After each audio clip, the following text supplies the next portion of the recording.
Welcome to GolfCask Original Series, The Blend. Perfect for golf and whiskey enthusiasts alike. Welcome Golf Castinations, Brian Bailie here, bringing you a behind the scenes. New studio, new barrel. Thank you Casille for bringing me a new end table. Fits perfect. We have a guest today. We have Lorcan. He is from Ireland. Yeah. Good pronunciation. Ireland. Yeah, Ireland. That's as Irish as I get. It's not your land, Ireland. It's Ireland. Yeah. Lorcan is a friend of mine. I met through Gareth McShay, so you might have seen Gareth on some stuff inside of GolfCask. And Lorcan is actually going to take on a little bit more of a role via Ireland to try to get GolfCask up and running. So give them a little idea of who you are. Yeah, sure. So Lorcan O'Connor, very Irish name. I'm from Dublin, so born and raised in Dublin. Live out in Sligo now, which is the west coast of the country. I love golf. I love whiskey drinking. I'm kind of newer to the whiskey game, but thanks to Brian, I've drunk, I'd say, a fair few whiskeys now in the last couple of years. You've probably drunk enough whiskeys and you're no longer a newbie. Yeah, actually, yeah. Consumption rate, you're probably... I can stop calling myself that, yeah. Consumption rate, you're much higher. Maybe ability to pull out notes might be more newer, but consumption wise you're you're a level. Yeah, I'm doing all right. You're doing all right. Yeah, I'm advanced. We actually got to play golf yesterday, and we just came off of Irons and Oak, which is kind of a 3-day golf event with whiskey and then golf and then more whiskey and then more whiskey and then food and a lot more food and then some more golf. So we got to play golf yesterday, and it was beautiful yesterday. Amazing, yeah. And have to say, my son kicked our tails. Yeah, hold out eagle on the first though. Yeah, he hold out eagle on the first par 5, and then Lorcan and I were kind of in zombie land, and my son just kept putting pressure to us and whooped us. But it was fun. Yeah. So inside of GolfCask, give an idea of what do you see GolfCask being in Ireland? Well, I guess like one of the big things you're talking about GolfCask, and I really see that working in Ireland, is creating like a sense of community. Yeah. Meeting people, getting together, sharing good pours, playing golf. You know, we're pretty famous for our whiskey and our golf. So we picked a good country, I guess. It's a very good country. You know, I would say what the Irish created was the first for whiskey, from what now the Scots might argue a little bit. Mm-hmm. And I would say between golf, well, there's another argument between you and Scotland as well, I guess. I think we just got the edge. But maybe maybe on both. But definitely on the whiskey, golf, again, very debatable between the Scots and the Irish. But yeah, they're both good. Yeah, both very good. Great golf courses, great whiskeys. What would be what is one of your favorite Irish whiskeys? I'd say favorite whiskey. I mean, my favorite whiskey, if I'm kind of going for mid-range and I want to just sit down and enjoy it, is probably a Green Spot. Like any of the spots, like it's Middleton great. as well. Green Spot, I remember it was one of the first ones I actually kind of tried, and when you came over to Ireland, a couple of years ago, when we first kind of started drinking whiskey. Yeah, Green Spot, real appley and really good. Yeah. That citrus, not citrus, but that orchard fruit. Mm-hmm. Middleton's really known for. Good. What about your favorite bourbon? Oh man, I don't know. Yeah, how to pick. I guess again, one of the first ones we had was the Lost crowd, isn't it? Lost, yeah. That I really enjoyed. And I like the bottle size. Yeah. So Lost is kind of up over your shoulder. They're a Virginia whiskey company. Really good guys. Yeah. They've been very nice to us inside of GolfCask. Mm-hmm. So, we'll plug them there. But you also like the Eagle Rare, didn't you? Eagle Rare, yeah, I really enjoyed the Eagle Rare. I had that pour of that. You left a bottle with me there. I had a pour of that with my grandfather. Really enjoyed it. Yeah, great. Blind Preacher yesterday too we did a tasting with them. Very good. Local little micro distillery. Some new stuff, yeah. Very good stuff there too. So I think I could list a lot of whiskeys, a lot of bourbons here. I'm just looking at your wall, and I could just go that one. Yeah, so. Pretty much drink any of them. Yeah. No, I think that's the fun part about whiskey. There's so much to choose from, so much variety out there that it's just easy to go find what you like, and it's not grandpa's old whiskey anymore. There's basically a flavor out there for every single human being if you enjoy a good spirit. How about golf? What do you like to see in a golf course? Golf course, I like a challenge. I like a bit of creativity, something a little funky. I mean, I love links golf. Yeah. So I'm lucky enough now, where I'm living in Sligo on the west coast, I'm a member of a very good links golf course, County Sligo. Tough. like when the wind blows. I mean, it's just a whole other ball game. Hitting the ball low, seeing shapes, seeing shots. Yeah, anything that kind of forces you to play creative golf, you know. Yeah, we're good at that. Not in the States. Yeah, target golf. We like picturesque. Yeah, but that's finely manicured. That's great too. Yeah. You know. Yeah, I think it's really hard for the American to go over and play in Ireland because it is such a different game. Like, we're used to hitting high towering shots. Yeah. We're used to trees. We're used to like where you go play links and it's just there's no tree. There literally isn't a tree on my golf course. And the chances of you not getting wind is almost zero. But it's just how much. Yeah. It's just how calm much. day would still be like a club and a half, and that's like, oh, it's great today. You know? No, that's awesome. So Lorcan, this was the first time he's been in the States since he was a kid. Correct? Yeah, since I was like, I don't know, like 10 or 9 or something. Yeah, a long time. So he showed up with a list of demands. A list of demands of things he had to do when he was in the States. And we hit most in 3 days. Considering we had, functions that we had to go to as part of Irons and Oak. Yeah. So we had a large chunk of our time was eaten, but we did manufacture a lot of these for you. So of your checklist of what you brought over here, give me some highlights of what you liked the best or what was the most fun. Well, if we talk about the gun I shot in your back garden, is that? Hold on. I just happen to have this in my pocket. Yeah. Yeah, we don't see a lot of guns over in Ireland.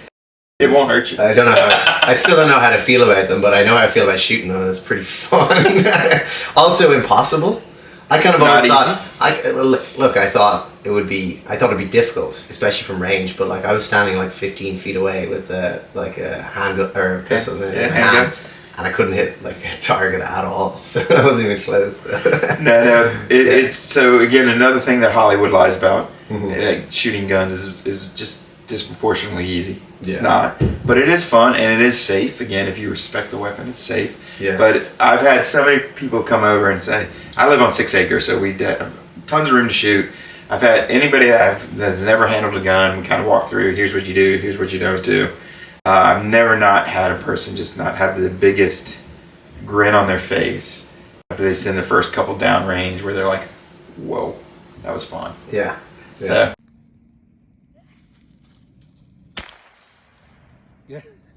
Yeah, look at the smile. It's just gonna make a bigger boom.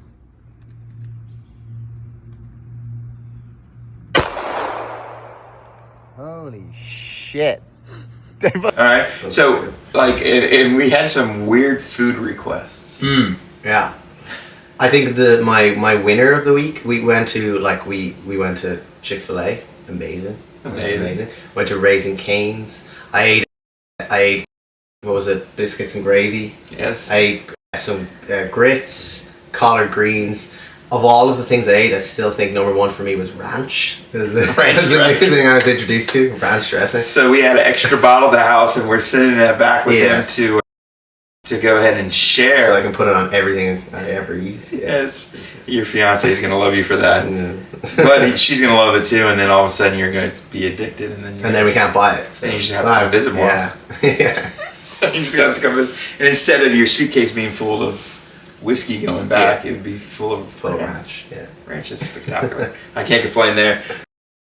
So, coming up 2025, I know inside the GolfCask world, I'm really, we're going to start switching gears. So inside the system right now, we have a map system that shows distilleries and pubs. And for everyone that's watching this right now, we and a friend Gareth have worked really, really hard to map out some of the best pubs, some of the best distilleries. It was tough. What we do for you, the audience. Sacrificed our whole day. Livers, our ability to think straight, our pocketbooks, like all of that for you. So if you actually go to the Irish map, you'll see all the distilleries and you'll see a lot of pubs in Dublin and a few out in the western part of the state in the Donegal, Sligo area where we've actually attended, and we'll be adding more of those. So you have that capability inside of there, and we're going to create a recommender system, which we're building right now. But we also have something called the 19th hole. So the 19th hole is our own form for members. So we're kind of kicking it off it's running, but we're still playing around with it, trying to get it right. But for GolfCask members, we want you to start coming in, start putting in information. So have you had a chance to go inside the 19th hole yet? I have put up a few posts. Yeah, great, really accessible, like easy to use, you know. And it's cool being able to talk to other people with kind of similar interests and talk about my golf, talk about the whiskey I just drank, talk about the whiskey I want to drink. You know, it's pretty good. And then also what we're doing inside of it, so we are creating a recommender system. So as you put in information in the 19th hole, we're going to be able to go in there and grab your reviews, grab your rankings. And as we're building our recommendation system, we're going to be able to use that to help fuel that. So if you're not a GolfCask member, please join. If you are a member, please go to the 19th hole and start to converse. Start to become friendly with everything. Again, this is community based. Yeah. We're like-minded people trying to enjoy life, you know. And then we're getting ready to kick off in March. This is, I guess, the first time I've ever released this. Is that we're actually going to create like a monthly, I want to say newsletter. It sounds awful. Like maybe a monthly magazine. That's going to be kind of a lifestyle magazine. I guess would be a good way to describe it. We're going to talk golf. We're going to talk whiskey. And we're going to talk cigars. Because disproportionately from the members that are in the system, they almost all smoke cigars. So they want us to add that kind of as a lifestyle piece. But it's like, you know, I think GolfCask, we're going 180 degrees population, right? Everyone's trying to go faster, more 10-second hits on social media, video. I said, screw it. Whiskey is meant to be drunk slowly. A good pour takes half hour. Yeah. A round of golf. Not a quick game. Yeah. Not quick. And then, even though we play pretty fast, and then and then a smoke a cigar can take anywhere from 30 minutes to an hour and a half, depending on the cigar. So we're talking very slow process things. So the way my brain works, I was like, why don't we create a magazine that would talk golf, instruction, golf courses, places to play, equipment, but kind of catered from the eyes of us inside of the GolfCask, kind of slow things down. So I see when the magazine comes out for you to be able to open up your iPad or sit on your computer or your phone and sit there and flip through, have a dram, have a cigar, waiting to go be picked up to go play golf and have that slow down moment. And then Lorcan's going to contribute. So Lorcan, what are you going to provide for us inside the magazine? Yeah, like some stories, some conversation. I was actually running some stuff by you this morning about a couple of cool myths and legends around Ireland. Got to do with whiskey and connections to kind of my fiance's family. So yeah, lots. We'll see. We'll see. And I think this is the fun part because you know the only requirement I put anybody on the magazine was there's really no requirement. It's what you want to talk about. It's again thinking, you know, live life slow, drink slow, just be slow, like be in the present more than anything. So that's what we're trying to create. And again, I want all the contributors to provide what they're interested in and how that would like kind of correlate with the members inside of it.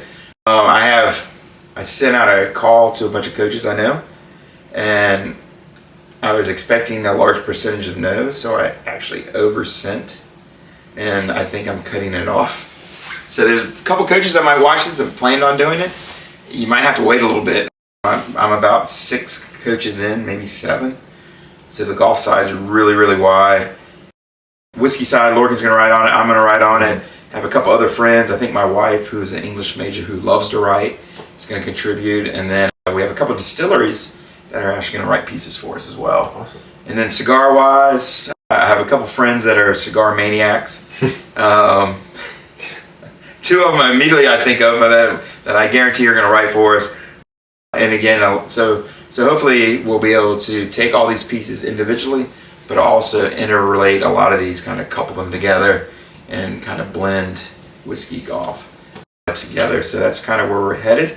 Lorcan heads home today. Unfortunately, yeah. Very soon, actually. Yeah, here. Mr. Uber's coming in a couple minutes. Back to real life. That's right. The fake American lifestyle just ended. So we're going to wrap this up. Anything you want to close on?